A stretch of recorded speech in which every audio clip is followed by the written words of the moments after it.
Always Sunny in Sayreville League, and we are getting, and we... Hola, dudes. Week 9 in the Always Sunny in Sayreville League, and man, it's getting hot out there. Whew! I'm Albie here from the Toddler Fight Club. Dave is on a bye. You get me? I'm like the worst way to wear a pickup ever. No, that was Albert Wilson. Right. Cool. So the playoff race is on with both division leaders at 7-2 and a bunch of 6-3s right behind them. And man, they are hot on their trail. First things first, injuries and stuff like that. As of Tuesday, right now, Andrew Luck finally went to the IR. Not that it matters. The Moth. The Moth. Drafted that guy. Pretty awful. And a few guys this week got into some scuffles and shit like that. So Mike Evans, he gone this week. That's a suspension for him. He's gone for 1 game. And also another scuffle that went on this week. AJ Green got in a little scuffle early in their matchup in week 9. And he got tossed from that game, but he's not going to have a suspension, so good for me. But not so good for me, as he did miss the rest of his matchup. The key matchup from this week, where TFC was taking on the Moth. And man, that just didn't go well. Getting thrown out of the game, my God, it was awful. TFC's big play guys like AJ Green absolutely shit the bed. AJ Green's projection really hurt, as he scored a whopping 1.6 points. Man, that was terrible. TFC also had a shot coming into Monday night. And I was talking to Tom, we were back and forth. He was a little nervous about it, and I felt good. Had Aaron Jones going, feeling good about it. He decided to suck balls, also scoring a whopping 3.1 points. Now, he actually lost a lot of playing time because he apparently forgot how to fucking pass block from the backfield, so they were using big old number 88 for that. But what you gonna do, man? And also, oh yeah, Zeke played. Fucking scumbag. Fucking hate that guy. So he played, but whatever. TFC falls 121.9 to 110, and man, that was bad. That lifted them off to 6-3. Putting them in great position going forward. TFC falls to 4-5, and man, it is mayhem in the TFC headquarters right now. They are trying to scrape together some sort of playoff run. It doesn't look good. Not at all. But what are you going to do, right? What you going to do? The other key matchup this week, Gotham Rogues taking on Team Blumpkin. Another great battle. The story here was actually LaShawn McCoy, Mark Ingram, Mike Evans, all a total, from the 3 guys, a total of 13.7 points. And the Rogues fell to the shit-taking blowjob getters. 141 to 126.7. Team Blumpkin goes to 6-3, and man, they're in good playoff position going forward. The Gotham Rogues fall to 5-4, leaving the door wide open for 2 other shithole teams, Bootleg Crableg and the Toddler Fight Club, just trying to scrape it together. They're just a game back, and they are creeping, kid. The defending champ had the highest score of the week at 141. Separating him from the Gotham Rogues in the Porter Division, doing a great job. So you, my friend, this week's hero. Boom. Boom, boom, boom. Honorable mention for the hero, and it pains me to say, I'm going to go to the Beer Muscles, as they fended off a Monday night charge from the Rusty Strumbone. They had a big surge of their own from Marvin Jones, who dropped 29.7, had a couple touchdowns, looked like the player he's supposed to be, helping Beer Muscles win 140.2, the second highest score of the week, to 119.7 on a really fun Monday night score watching, if you're into that sort of thing, which I am, and if you're not, fuck you guys. Get more into this, it's really fun. Cool, and this week's GOAT,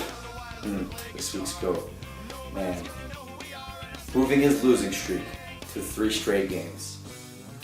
Man, the wheels are coming off at the dojo. Sweep the leg. Lost to a 1-7 Rutherford B. Hazy team, 127 to 101.2. Doug Martin sucked the same balls that AJ Green and half my fucking team were sucking. They were also sucking it, but he sucked it to a 0.7 tune. It's like this. 0.7 tune. 0.7. And believe me, I know. I had him in my other league. I was fucking pissed about it all day. But this being said, looking forward, James is going to be out for a little bit. Mike Evans is going to lose his 1-game suspension. It's going to be a lot of Doug Martin. So look out. Looking good for Sweep the Leg. But for that, this week's go. And also during that game, a resurgent Jeremy Maclin. I don't know if you know this. He should always be playing even when injured. Jeremy Maclin must be in lineups. I can't say that loud enough. Must be in lineups. He dropped 17.8 and lifted the Haze out of their haze as they beat Sweep the Leg. Looks like, Sweep the Leg might just be one crane kick away from falling out of that playoff picture up there. So we will see. They're certainly going to have to push for that Division 2's title as they fall to 6-3, 3 losses in a row. Boo. In other news, Bootleg Crab Leg won. And also the Schwartz, who had some injury concerns coming into the game. No Chris Hogan and Devontae Freeman was a little banged up. They cruised over the now 1-8 Golden Showers. Last year's runner-up to the Championship League title. 1-8. Poopy doops. What a scoops. Whoa. Really gross. I don't know, man. Maybe it was like losing DJ early just like really hurt the team morale. You lost the best keeper, I get it, But then you had one win and then you didn't do nothing. You didn't look for help anywhere else. Look, you gave up looking after one win. After one win, you didn't put up signs or nothing. Look, you got a thing. You got a responsibility. You got to get off your ass and find that fucking dog. What you just said is one of the most insanely idiotic things I have ever heard. Actually, what you do have to look for is maybe some fucking help on offense, because that team stinks right now. But if you are looking for help somewhere on the wire, here's a guy who'll tell you if we did it right.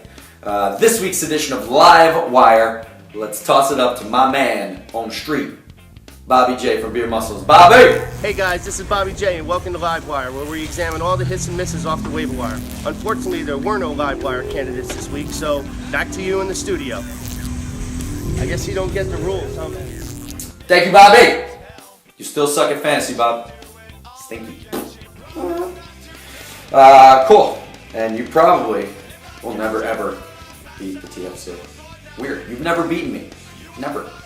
Weird, right? And here with some more weird stuff, with a view that's just askew.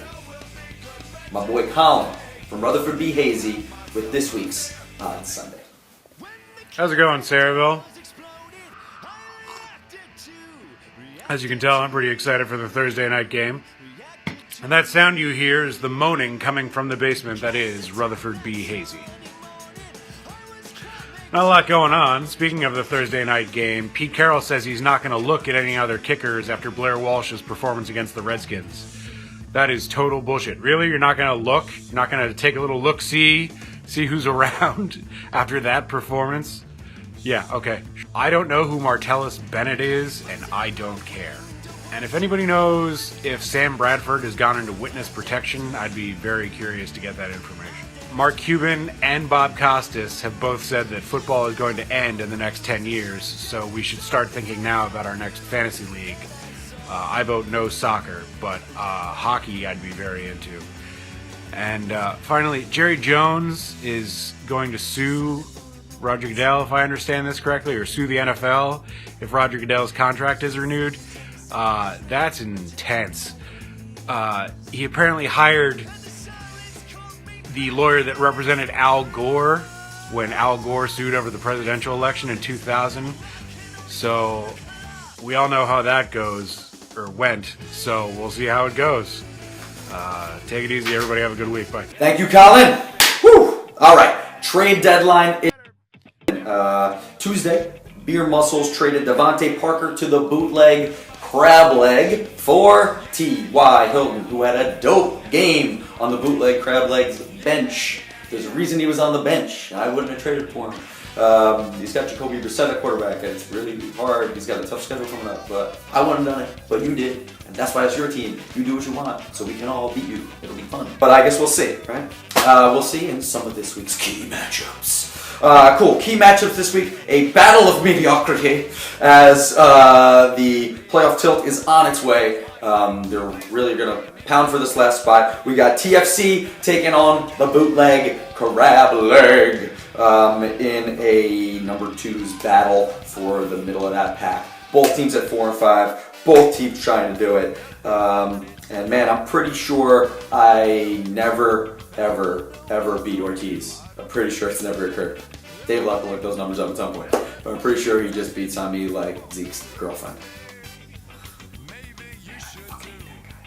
And the other big matchup this week, this is the one I'm looking forward to. It's going to be really fun. Beer Muscles taking on the Schwartz. 2 powerhouse teams, a 7-2 Schwartz team, a 6-3 Beer Muscles team. A battle that will be really fun to watch, actually. It should be 2 high-scoring teams doing their thing.